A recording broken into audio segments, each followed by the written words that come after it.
So apart from generating code, Copilot has many other capabilities as well. In this case, I was working before with this very small Python function, which is converts string values that look like a positive, like y and yes, or an empty string, and converts them to a boolean. Now, let's just assume for a second here that I want to document this project, and this is kind of like the capability that I want to show you. So I'm going to open up, create a new file inside of the web app. It doesn't matter what it is. I'm going to say here, I'm going to say new file.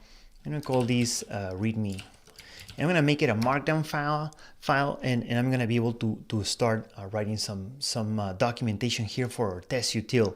Now, of course, if you have a Python project, you might not be doing something like this. You wouldn't be putting a readme here, but just to demonstrate the capabilities, going to write some documentation for the string to bool function, and I'm going to start by writing a title here. I'm going to say documentation for not the web app, for the string to bool functions. I'm going to hit tab and start taking advantage of that, right? Like I don't want to add a string.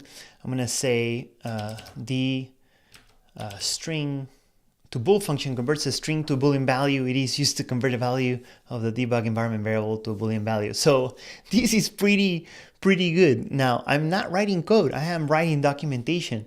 And yes, in fact, one of the reasons why this function was created in the first place was to do something similar to this. Now, of course, I just accepted the suggestion. This is good, but I'm writing actual documentation, right? So I can say it accepts a string as an argument, returns a boolean value. I'm going to start typing out, and GitHub Copilot starts suggesting kind of like what I wanted to explain. The function returns true if the string is true, or well, that's not quite right. This is not exactly correct. You know, if you remember, the boolean function, the string to bool function accepts a yes or no. So I can say the function returns true. That's fine. And I can say I can cycle through. I'm pressing option and then square brackets, so I'm cycling through some of the suggestions, which is really good. So I can say the function returns true if the string is true or true. That's not quite what I want. Neither it is. So those cycling through the suggestions is also a very straightforward way of making progress. I'm going to say yes, true sounds correct if the string is yes. If it's so, it doesn't quite get it, quite get exactly what I want, right? But this is good enough. If the string is yes, y, or if it is empty.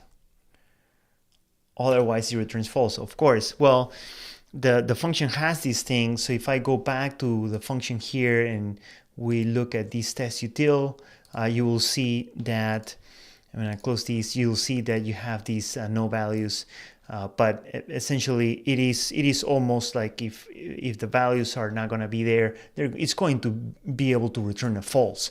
So it is getting me quite right there. So yes, the function is actually defined in the web utils file. So why is this important? Because again, Copilot is context aware. It understands the web app /utils, the py file has the code that I want to work with, and this is pretty useful. And it starts keeps suggesting some of the usage. So let's just comply with Copilot just to try it out and see what happens. So yeah, sure, let's go and get a subtitle or a subsection called usage and accept that this might be a Python, and it is able to import a string to bool function, which that import statement looks correct for Python. And let's see if it suggests anything else. I'm gonna do something like this, and this is actually correct usage for the function that I just created. So if I keep hitting tab and return, I'll keep getting more suggestions, and this is actually perfect usage example.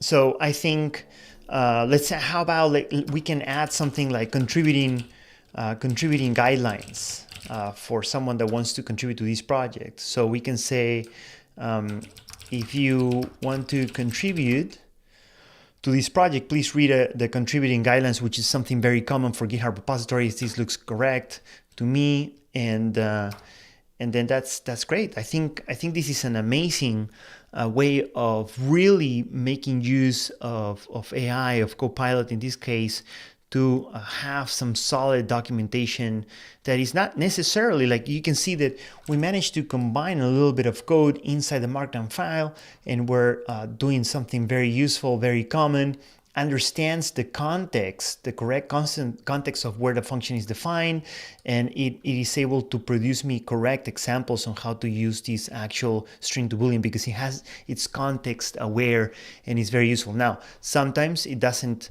get exactly what I want, and that's fine.